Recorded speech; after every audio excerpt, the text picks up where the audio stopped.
Good morning to you. Hey, Alex McMillan here, and I wanted to shoot a little video for you about your mind. So, right now, a lot of people are getting ready to celebrate Easter, and Easter is on Sunday traditionally, and there's a certain rotating calendar date that happens. And I'm getting a lot of clients that are telling me I'm a little concerned about Easter coming, and I'm like, you're concerned about Easter. Now, I want you to think this one through. We're going to make a mind shift real quick. So, there's a reason people celebrate Easter, and I don't want to get too much into the dogma of things, but is it for a positive reason or is it for a negative reason? Because if you're worried about something coming, it's typically because you're associating some type of thing you don't want to have happen.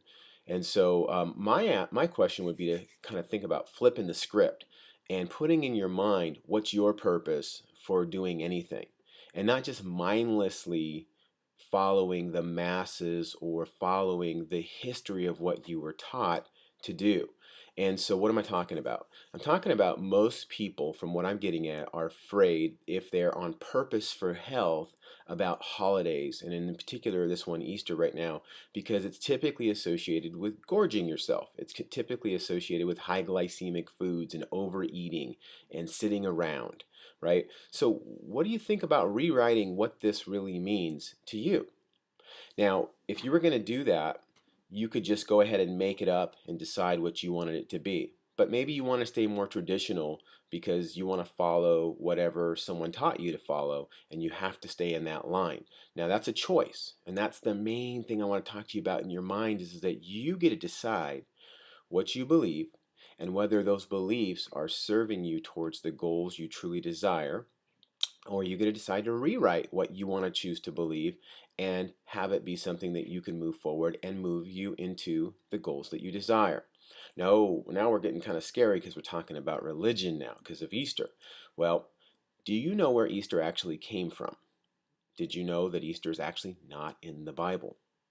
Now, I'm just bringing that up just as a food for thought. I do a lot of studying and a lot of research myself, and I actually have some personal spiritual beliefs that are founded from the Bible.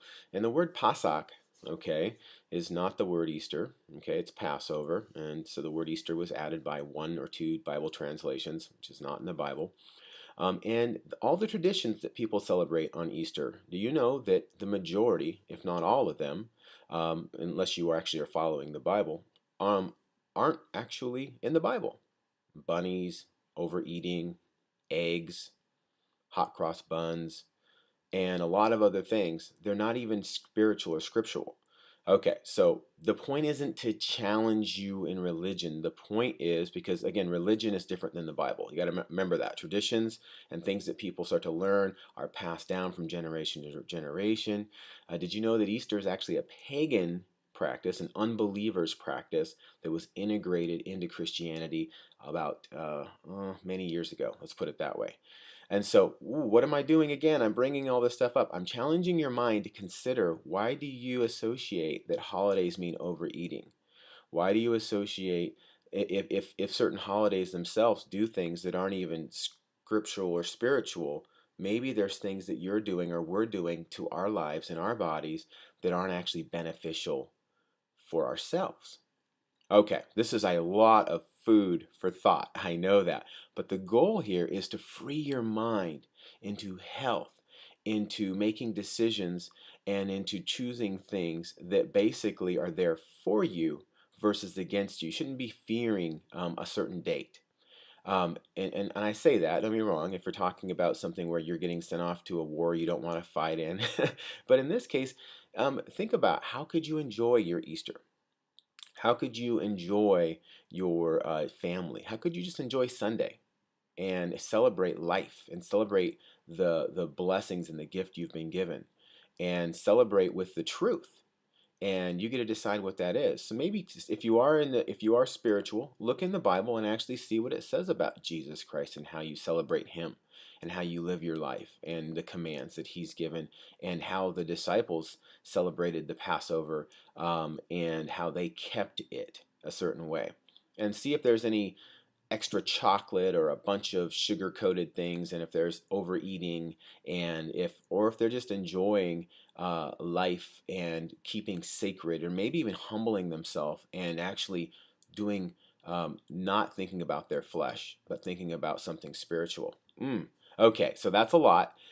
Take it for what you will, and if it's not completely what you wanted to hear, that's one of those things where each of us has our own thoughts. I'm just putting it out there. If you wanted to do a YouTube or a Google search for the word Easter, I think you'd be pretty much surprised at what the first top 5 articles are on Easter. If you read them all the way through, most people will read it to about maybe 30 seconds and they'll give up because it gets too confusing. They don't understand. Again, you don't understand because a lot of times, if you haven't studied something or read something, you can get lost because we tend to gravitate towards what we're familiar with, what we know, what we're comfortable with. And what we're comfortable with is typically tradition, what family has made us familiar with, what society has said this is how we do what we do. So think, and that's what I'm basically challenging you to do. I'm challenging you to turn your mind on and to think, what do I want? What do I currently believe? Is there conflict from my current patterns and habits with what I want? And maybe you want to rewrite how that might go. And if you want to go more into studying the truth, take a look at how that might benefit your life. All right.